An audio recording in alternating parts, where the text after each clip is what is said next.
면서 또 교회 나와 예배드리고 봉사하시고 전도하시고 선교하시고 구제하시고 그렇게 살아오셨잖아요. 그 모든 일들은 하나님께서 다 아시고 계십니다. 다 아세요. 참 수고 많으셨어요.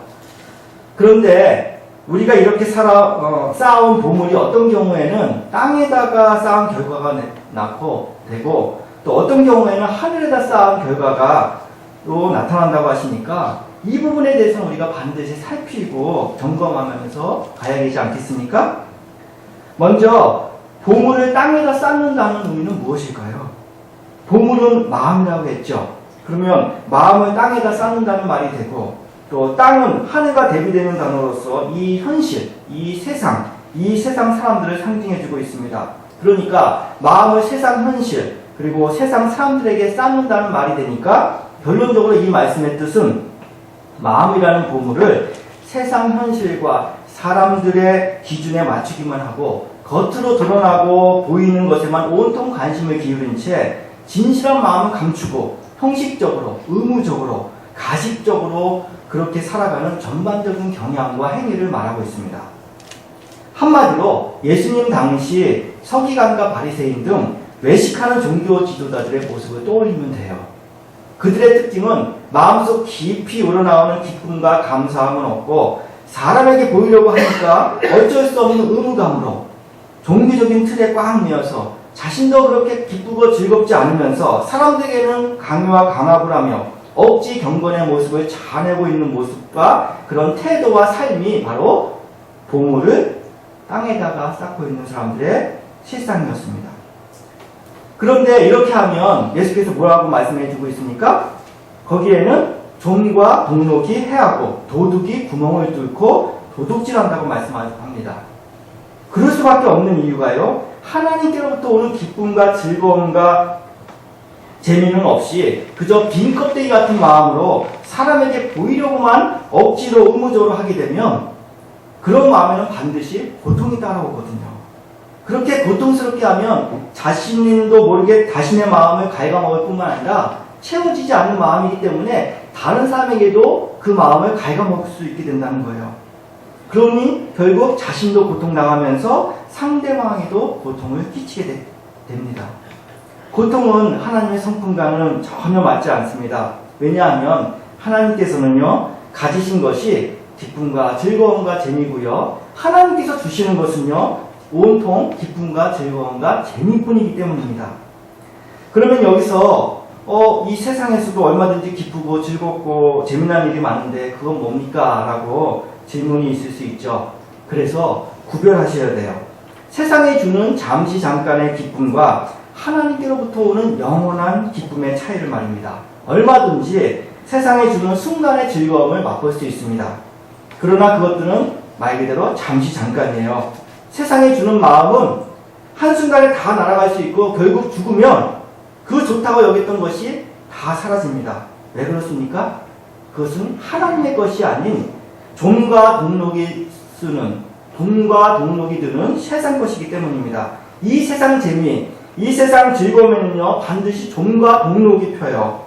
그래서 또 강도가 될 수밖에 없습니다. 세상 것은 좋은 게 아니거든요. 정말 좋은 것은 영원히 갑니다. 이것이 하나님 나라의 원리입니다. 그러니 진실한 마음이 빠진 의무감과 가식이 하나님께 통하겠어요?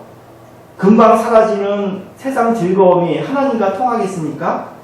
그래서 이 원리를 알려주러 오신 예수께서 그토록 보물을 땅에다 쌓지 말라 하신 이유이기도 합니다. 반면에 하늘에 보물을 쌓는다는 의미는요, 하늘은 영이신 하나님을 그리고 하나님께서 다스리시는 나라를 상징해주고 있어요. 그래서 하나님과 함께하는 천국에서의 삶은 자신이 먼저 기쁨과 즐거움과 재미를 100% 누리게 되고 또 더불어 모든 사람들 모두가 그것을 넘치도록 끝도 없이 누리며 사는 것이 하나님 나라의 삶입니다. 그래서 매사에 자발적인 마음이 절로 들 수밖에 없어요. 좋고 또 좋아서 하게 됩니다. 즐겁고 또 즐거워서 하게 돼요. 감사해서 또 감사해서 하게 됩니다. 그런데 그렇게 하면 여지없이 하나님 나라에 차곡차곡 쌓아지게 된다고 말씀하고 있습니다. 그러면 정말로 내가 기쁘고 즐겁게 절로 좋아지는 비결은 뭘까? 그것에 대해서 오늘 본문 말씀에 큰 포인트를 예수께서 두고 있는데요. 그 해답이 오늘 본문 19절, 20절에 나와 있습니다. 19절, 20절 앞부분에 보시면요. 19절에 먼저 너희를 위하여 라는 말씀이 나오고요. 20절에는 더 강조해서 오직 너희를 위하여 하고 예수께서 말씀해 주고 있어요. 이 말씀은 우리가 가졌던 우리의 인식을 완전히 뒤바꿔 놓는 혁명적인 말씀입니다. 왜냐? 즉 하늘의 보화를 마음이라는 보화를 쌓는 일은 하나님을 위해서가 아니라 바로 나를 위하여 하는 일이라는 말씀이에요. 오직 너희를 위하여입니다. 다른 어느 누구를 위한 일이 아니고 바로 나를 위함, 내가 살고 누릴 수 있는 집을 완성해 가기 위함입니다. 처음에 말씀드린 내 집 마련이라고 보면 돼요. 내 집 마련 통장에 띵동 입금되었습니다. 문자 받는 일이에요. 실감 나시죠? 저는 하나님께로부터 이런 문자 계속 받고 있는데 여러분도 받고 계시죠? 못 받으신 분이 계시다고요? 이상하네. 하나님께서는 해당되는 분들에게 문자 보냈다고 하셨거든요. 근데 못 받으셨다는 것은 자기가 좋아서라기보다는 어쩔 수 없이 억지로 의무감으로 하셨다는 말이에요. 그렇게 하면 반드시 종과 동록이 피고 도둑이 될 수밖에 없었다는 말입니다. 그렇게 되면 문자를 못 받아요. 좋아서 하셨으면 반드시 신호가 오게 되어 있거든요. 그 신호가 바로 기쁨과 즐거움입니다. 이것은 신기한 겁니다. 내 안에 생겼지만 나에게서 비롯된 것이 아니라 하나님께로부터 왔기에 세상에는 없는 기쁨과 즐거움이에요. 더욱 놀라운 사실은 이것은 죽어서도 가져갑니다. 왜냐고요? 기쁨과 즐거움과 재미는 하늘로부터 왔기 때문이고 그런 마음은 하나님의 마음과 딱 맞아떨어져서 영원히 가기 때문입니다. 하나님께서 영원하시고 무한하시다는 말이 바로 여기에 들어가 있어요. 하늘에 쌓으면 영원히 내 것이 되어서 없어지지 않습니다. 정립되는 만큼 내 집이에요. 돈이 아니라 하나님께서 주신 마음으로 짓는 내 집입니다. 내 집 많아요. 그래서 예수께서도 요한복음 14장 2절에서요. 내 아버지 집에 거할 것이 많도다 하고 하셨습니다. 그러니 얼마나 좋고 신나고 즐거울 수밖에 없습니까? 저는 이때까지 살면서 지금처럼 좋은 적이 없어요. 현실에서는 평생 집 하나 가진 것 없고 월세 내면서 살고 있고 단돈 1,000원 저축할 돈은 물론이고 생활비조차 없어서 어떤 계획 자체를 세울 수 없는 처지지만 새로 태어나게 하시고 처음부터 다시 배우는 학생의 신분으로 되돌아가서 하나님을 새롭게 알아가는 재미에 푹 빠지게 되었고요. 나를 바꿔가는데 기쁨과 즐거움이 넘치더라고요. 그래서 매일매일 하나님께로부터 입금 문자 받고 있습니다. 그게 바로 확실한 보장과 증거예요. 내 안에 계시는 그 주님 주시는 감사 평안이 넘쳐나서 절로 기쁘고 즐거워지고 있다면 입금되었다는 확실한 메시지입니다. 아멘. 세상 현실 돈 통장만 확인하고 신세한탄하지 마세요.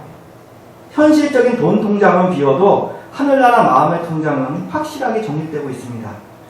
나를 위한 천국 통장이에요. 누구를 위한 것이 아닙니다. 하나님과 나만이 아는 비밀 통장이 하나 개설되어서 거기로 입금되고 있어요. 여기는 종과 동록은 전혀 해하지 못하고 도둑도 얼씬도 못하는 곳입니다.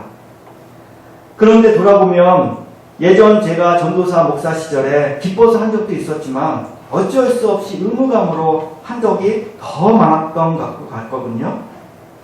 근데 그럼에도 하나님께서는 제가 잠깐이라도 기쁘고 감사해서 했던 순간에는 여지없이 문자를 보내셨다고 나중에 그러시더라고요. 좋아서 했던 그 순간에는 하늘에 쌓이고 있었던 거예요. 저는 쌓인 줄도 몰랐죠. 여러분들도 마찬가지입니다. 기쁘고 즐겁게 하나님의 일을 했던 순간들이 많이 있으셨을 거예요. 그때 가졌던 마음들은 하늘에 쌓이고 있었습니다. 때로는 어쩔 수 없이 억지와 의무감으로 한 적도 있었죠. 그러나 깨닫고 마음을 바꿔서 내가 좋아서 하게 되면 여지없이 입금됩니다. 이렇게 나를 위한 일인데 어찌 기쁘고 즐겁지 않겠어요? 나를 위해서 하라고 하는데 왜 나는 나를 위하지도 못할까요? 세상 천지에 나에게 가장 좋은 것은요, 돈이 아니에요. 뭐니 해도, 뭐니가 이렇게 돈인데, 뭐니 해도 내가 좋아서 하고 싶어서 하는 거예요. 나보다 나를 더 잘 아시는 하나님께서 그걸 아시기 때문에 가장 좋은 것 주시려고 하는 겁니다. 내가 좋아서 하면요, 그럼 그만한 천국이 와요. 그렇게 되면 여기서도 지금 이 순간에도, 지금 이 시간에도 천국을 누릴 수 있는 놀라운 일이 펼쳐집니다. 내가 누리고 있는 천국입니다. 하나님께서는 다름 아닌 너를 위해 천국을 건설하라고 하십니다. 먼저는 여기서 누릴 수 있어야 가서도 누릴 수 있어요. 그런 상태를 한 번도 만들어 보지 않는 사람은 가서도 누릴 수가 없습니다. 억지 강압 강제로는요, 천국이 오지 않거든요. 이런 원리를 만드신 분이 바로 하나님이시기에 나를 위해서 하지 말고 오직 너희를 위하여 하라고 강조하신 것입니다. 다시 말씀드리지만 저도 그전까지 이러한 정립의 원리를 몰랐습니다. 하나님께서 그동안 저에게 계시하신 이후로 계속해서 알려주셨기 때문에 알게 된 것뿐이에요. 그러기에 이제 방법을 알았으니까 이 방법을 잘 써야 하지 않겠습니까? 앞으로는 어느 순간 어떤 일을 하든지 의무감으로 억지로 해야 하겠죠? 아니죠? 예. 그러면 이왕 하는 거라면 나를 위한 잔치를 베푼다 생각하시고 자발의식으로 100% 충전하시면서 헌신하시기를 바랍니다. 헌신이 다른 말 아니에요. 오늘 헌신 예배인데 내가 좋아서 하면 헌신입니다. 내가 좋아서 하면 피곤치 않아요. 내가 좋아서 하면 재미가 붙습니다. 내가 좋아서 하면 즐거움이 넘쳐요. 그래서 오늘 예배 참석하시는 분들 중에 여성분들이 많으시니까 집에서 요리하실 때 좋아서 해보세요. 기뻐서 해보세요. 처음에는 남편이 당신 뭐가 때가 됐나? 생전 안 하던 짓 하게 하고 얘기할 수도 있지만 또 자녀들도 엄마가 이상해졌어요 라고 이야기할 수 있겠지만 정말 기쁘고 좋아서 즐겁게 요리해 보시면 남편이 달라집니다. 자녀들 달라지고요. 가정 분위기 전체가 달라집니다. 내가 좋아서 하는 것만큼 최고로 좋은 게 없습니다. 남성분들도 또 남자분들도 일터에서 좋아서 해보세요. 계속해 나가시면 주변이 달라져 있을 겁니다. 하시면서 꼭 기억하세요. 누구를 위한 일이다? 바로 나를 위한 일이다. 내가 기쁘면 하나님께서 기뻐하십니다. 내가 즐거워하면요, 하나님께서 즐거워하세요. 내가 재미가 있으면 하나님도 너무 재미있어 하세요. 우리가 믿는 하나님은 바로 이런 분이십니다. 이렇게 살면 하나님께서는 요즘 카톡 메시지처럼 까똑 하듯이 이끔이라는 천국 문자 보내실 거예요. 우리 이렇게 하늘에 정립하며 살지 않겠습니까? 기도하겠습니다.